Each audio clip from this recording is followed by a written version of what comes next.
My father's storage unit was registered under a name I didn't recognize. Not his name, not the company name, not any name I'd ever heard him use. When I finally found it, 3 weeks after his funeral, in a climate-controlled facility off I-90 outside Cleveland, the unit was listed under T. Caldwell, which would have been my grandfather, who'd been dead for 16 years. The facility manager looked at me like I was wasting his time. I told him I was the one paying the monthly bill now, since the account was linked to a credit card that had been in my father's wallet, and would he please check the access log? He would. The last person to open that unit had been my father, 8 months before he died. The person before that had been my Aunt Loretta, 6 months before my father's diagnosis, and her access had been logged as the primary account holder, until my father quietly removed her name sometime between the MRI and the oncology appointment he'd never told any of us about. I didn't know any of that when I was standing in his apartment on a Thursday in September, 3 days after we'd buried him, going through the shelves of books he'd kept in the same order since I was a child. I was donating them. My aunt had suggested it gently, the way she suggested everything, with the implication that the alternative was inconveniencing her. She'd already been through the filing cabinet in his office. She'd already removed the accordion folder he kept on the kitchen counter, the one he'd used for bills and insurance paperwork for as long as I could remember. For safekeeping, she'd said. Until the estate is settled. She'd smiled at me while she said it, and I'd thought about how much I'd always disliked that smile, and then I'd gone back to the bookshelf. The note was inside a paperback copy of a Cormac McCarthy novel my father had read so many times the spine had cracked in 2 places. A folded piece of yellow legal paper covered on both sides in his handwriting, small, precise, the kind of handwriting you'd expect from a man who'd spent 30 years filling out bill of lading forms by hand before he finally switched to software. I almost missed it. The book felt the same weight as all the others. If I hadn't been stacking them face up, instead of sideways, it wouldn't have slipped out. I sat down on the floor of his apartment right there and read it twice. To understand what that note meant, you have to understand what my father built, and what my aunt had spent the last 6 years, convincing everyone she'd helped him save.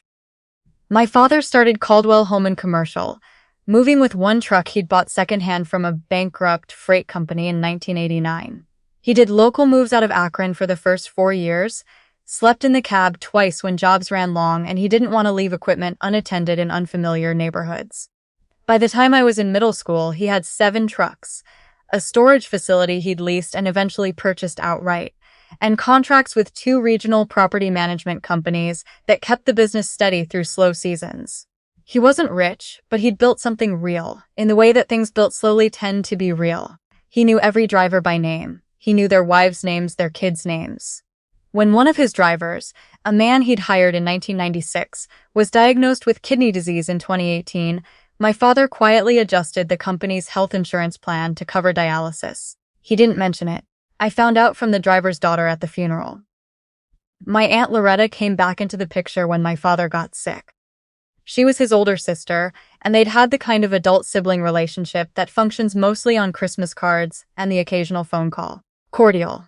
Fond even, in a distant way. She'd never had anything to do with the business.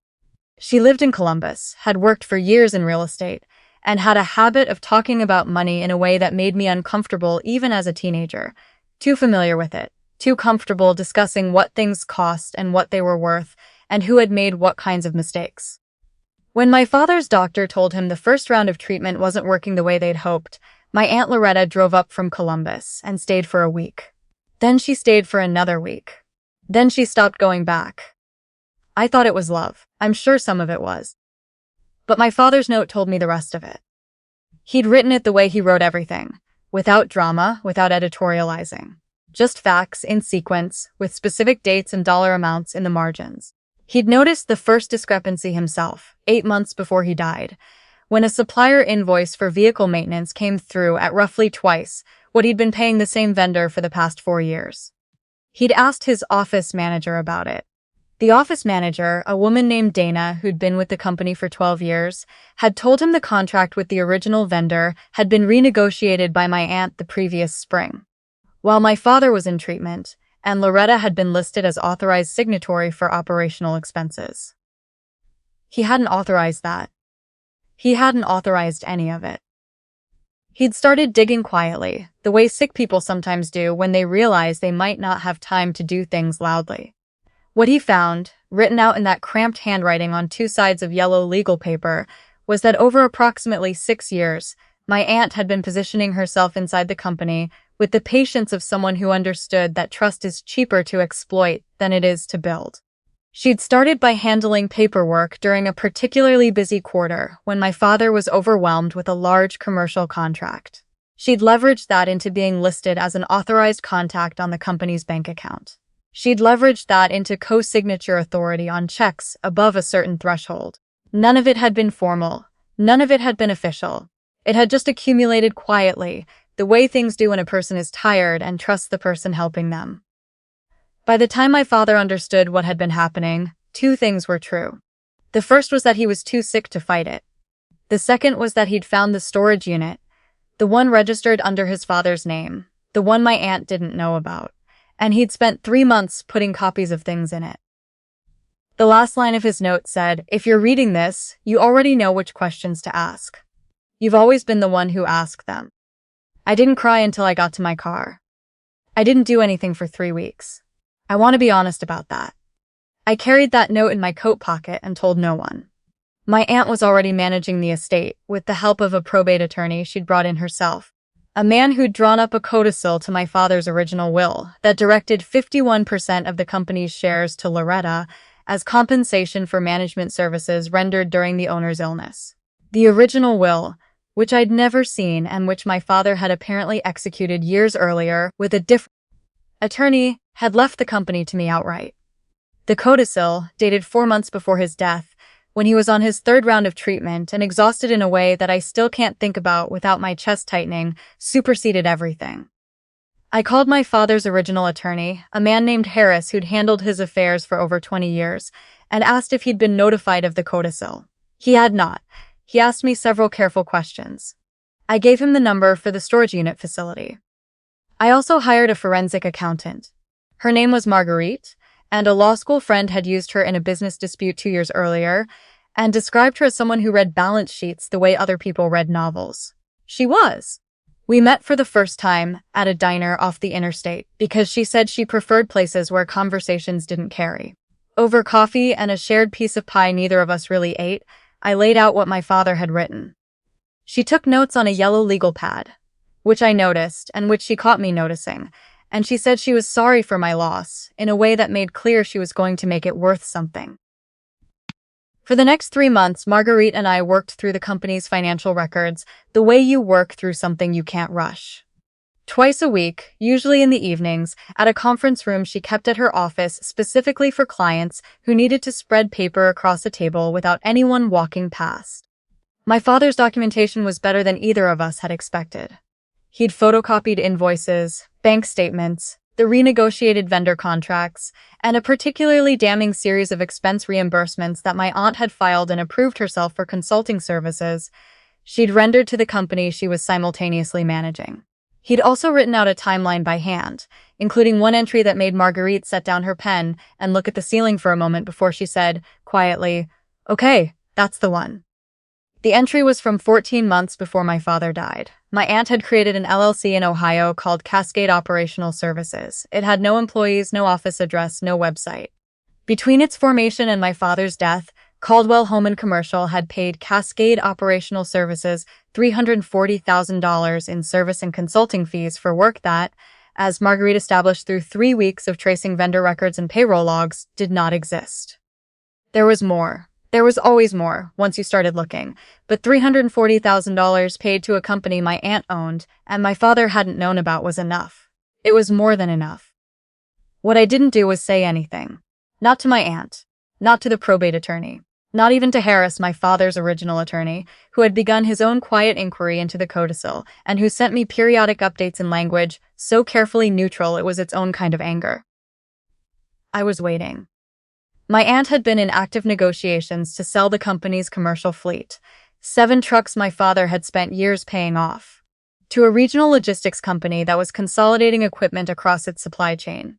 It was a significant transaction, significant enough under Ohio business law to require a certified financial review as a condition of sale. I knew about the deal because my aunt had mentioned it at a family dinner in December cheerfully, as if selling the trucks my father had loved enough to name wasn't something that required anyone's blessing. I'd smiled. I'd passed the rolls. I'd gone home and called Marguerite. The fleet sale was scheduled to close in late February. I let it. There was one night in January when I almost lost my nerve. My aunt called me about something related to the estate, some paperwork detail I don't even remember now. And in the middle of the conversation, she asked me casually if I knew anything about a maintenance contract my father had apparently renegotiated before his death. Her voice was light. Her voice was always light, which was exactly the thing about her that had taken me so long to name. I told her I didn't know about any maintenance contract. She said that was fine, just checking, and changed the subject. I sat on my bedroom floor after I hung up and stared at the wall for probably 15 minutes. Then I called Marguerite and told her what had happened. "She's checking her exposure," Marguerite said. "That's good. People who are checking their exposure aren't making new moves." I trusted her. That helped. The financial review opened the week after the fleet sale closed. My aunt had arranged it as a formality, a 2-day audit by a firm she'd selected herself, which should tell you something about how confident she was. What she hadn't anticipated was that on the morning of the second audit day, I walked into the meeting with Harris and Marguerite and a binder 3 inches thick, containing every document my father had left in that storage unit, cross-referenced against 4 years of company financials and annotated in Marguerite's handwriting, which was, as she'd once told me without a trace of irony, extremely legible. We sat down with the auditors. We were there for 6 hours. I won't pretend it was clean or fast after that. Nothing in law ever is.